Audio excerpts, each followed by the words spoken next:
So the next question kind of dovetails into that one really nicely. It's about development. So, every city in Colorado has seen a population increase over the last decade or so, sometimes by even tenfold. So I guess how would you imagine balancing growth and development in Longmont while keeping the city's unique character that appeals to the people that live there? When I ran last fall, a year ago, and I've spoke to people between then and now, and I'm speaking to people now, I don't think it's hyperbole to say if you ask 100 people what their opinion is on growth and how we should proceed, that you'd get 100 different answers. So it's really hard to distill down a policy or idea that captures a majority of people on this subject. Now, I think most people are not opposed to growth at some level. They may not like it, but they begrudgingly accept that for a city to continue to grow and prosper, there is going to be some growth. Now, our city council has embarked, they have this idea that if they can get 12% of housing options in our city to be categorized, I'm just going to say affordable housing, but there's a number of different buzzwords for this, attainable workforce, etc. So when I say affordable housing, that just encompasses anything that comes under that category. And what I don't understand about this goal is, what's the end game? Do they think when we hit 12% it'll be perfect? But my biggest problem with it, I'm not opposed fundamentally to affordable housing. And frankly, who is opposed to affordable housing? Essentially, 100% of the United States rents or owns a house. So we all pay for housing every month, one way or the other. And we all understand that if our housing is more affordable, it frees up money for other things. So, for example, instead of vacationing in Florida, we can go to Europe, or we can eat at better restaurants or drive a better car if our housing is more affordable. So it's a political phrase that gets instantaneous buy-in because everybody understands the benefits of affordable housing. Okay, but it doesn't, the pursuit of affordable housing at its core, and it's the tantalizing allure of a simplistic solution is really what it is. It's like, oh, if we can get to 12% or some magical percent, then everything will be fine. But it doesn't relieve a burden. This is the very important point on the pursuit of affordable housing. It doesn't relieve a burden. It just transfers the burden to someone else. So you're taking $1 from one person and you're giving it to another. But it's more deceptive than that because there's inefficiencies in the system. So you really have to take $1.25 from someone to give $1 to someone else. And so what it does is it makes the market rate housing more expensive, because anytime you pull a house off the market rate stock, there's fewer of those, and so those prices are going to go up. So you effectively trap people that might qualify for whatever, this affordable housing, but then the market rate housing goes up a commensurate amount and makes it much more difficult to get into, finally to own, to be into a house that you could call your own, market rate, and is subject to all the benefits of market gains over time. Now, you talk about development in particular. So there's this idea of green space development, which think fringes of the town, like a farmer's field or something like that. And then there's infill development. So think, a lot, 2 or 3 or 5 acres or something within the city limits that has never been developed. So the city council's pursuit of this affordable housing, what's happened is in greenfill, so on the edges of town, is starting to get earmarked or looked at for what we're calling high density housing, and it's ringing the city with it, is putting it on the fringes. And a lot of people, I would say a clear majority of people, are opposed to that, particularly those that live adjacent to these areas.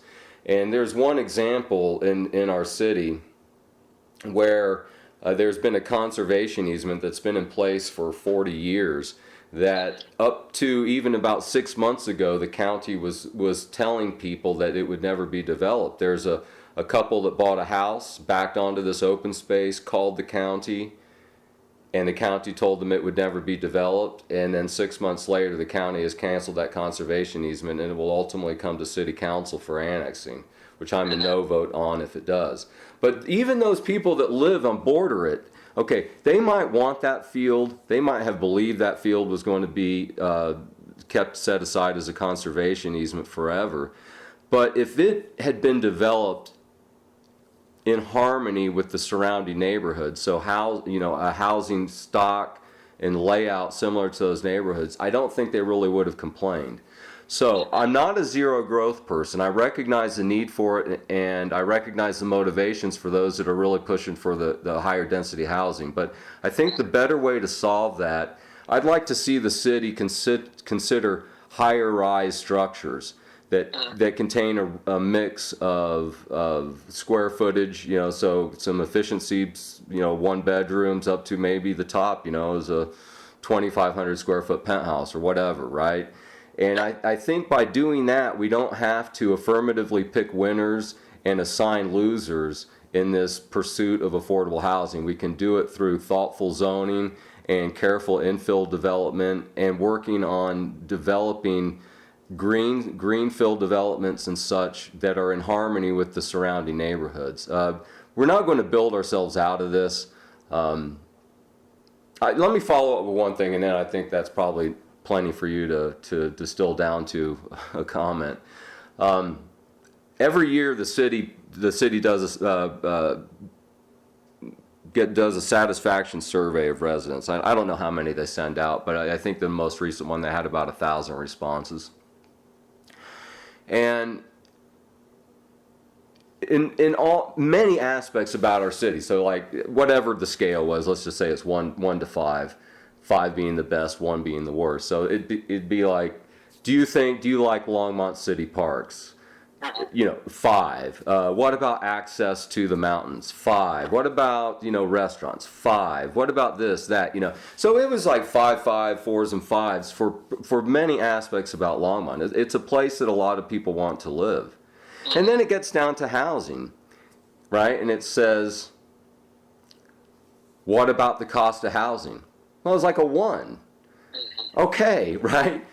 It's obvious that it's not going to be cheap because everybody wants to live here. And so the only structural way to make housing in the city more affordable is if we make the city a worse place to live. And who wants to do that? I mean, it's a great place to live, and I want to be part of it. I want to be on city council and extend that into the future, building on our past successes. So, I mean, I get it. I get the affordable housing. I get the worry about development, high-density housing, but it's wanting our cake and eating it too, and something's got to give, right? There's some areas where housing's real cheap, right? I mean, you can literally buy a house for $1 in areas of Detroit, but who wants that, So, anyway. No, and the only follow-up I have to that is, are there any specific parts of Longmont where you could see more development happening, and other specific areas where you would want to dissuade development from happening? And it seems like you would say that Longmont should focus more on infill development than greenfield. Would you agree with that? Yeah, that would be an accurate statement. I would like to see us focus more on infill and build higher density in areas that make sense. I think you're calling me from Georgia. I guess you're not intimately familiar with our city. So let's just call it the downtown area, the South Main area. I think there's some areas along there that we might consider some higher rise. We also have an area called the Sugar Mill in Longmont. And I'm sorry, I got another call coming in. That's the beeping that you're hearing. I'm not taking it, just letting you know. And that's an area that would be an ideal place for a more compact, let's call it, the livable, workable, walkable neighborhoods that so many people are pushing for these days. That's an area where we could maybe do something like that.